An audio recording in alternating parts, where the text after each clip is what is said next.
Biodata dan profil singkat si ganteng Vic Sow.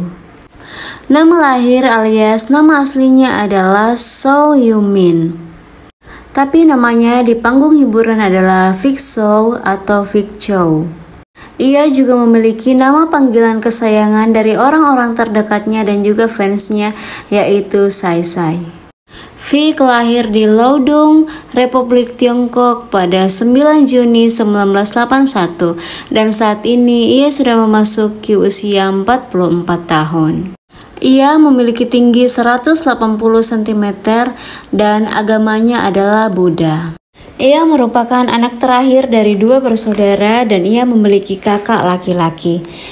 Ia juga berasal dari keluarga yang broken home, di mana orang tuanya bercerai ketika Vic masih berumur 6 tahun. Dan perannya di dunia hiburan Taiwan adalah sebagai aktor, penyanyi, dan juga model.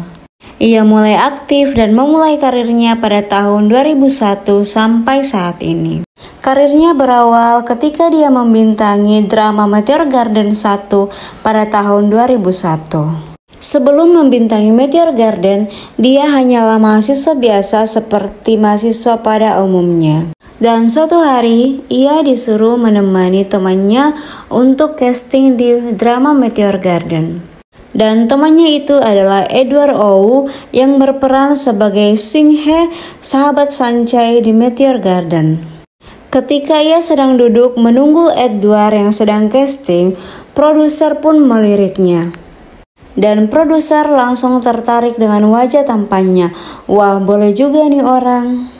Ya, mungkin itulah yang ada di pikiran produser saat itu. Sehingga produsernya pun langsung menawarinya untuk ikut berperan di Meteor Garden. Dan ia pun tertarik dan menyetujuinya. Dan siapa sangka dia langsung mendapatkan peran yang cukup penting di drama tersebut.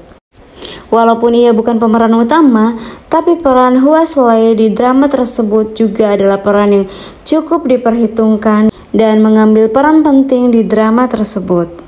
Dan setelah berhasilnya drama Meteor Garden, dia pun bersama ketiga temannya digabungkan menjadi satu boyband yang bernama FM4 yang cukup populer di Taiwan dan juga di seluruh Asia. Selain sebagai aktor, karirnya sebagai penyanyi pun juga dimulai. Dan setelah itu, ia pun merilis beberapa album solo. Dan tak hanya itu, namanya makin melambung, ia juga membintangi beberapa drama dan film, di antaranya ada Love Storm, ada juga Mars yang cukup terkenal, dan masih banyak lagi. Dan dari awal karir hingga sampai saat ini, namanya terus diperhitungkan di dunia hiburan di Taiwan dan tidak pernah meredup. Meski di usia yang bisa dibilang sudah tidak muda lagi, tapi dia masih sering didapuk untuk membintangi peran utama yang seharusnya dibintangi oleh bintang-bintang muda. Itulah profil dan biodata singkat dan juga perjalanan karir yang bisa aku rangkum dari Vic Chow. Kurang lebihnya atau jika ada kekeliruan mohon dimaafkan ya.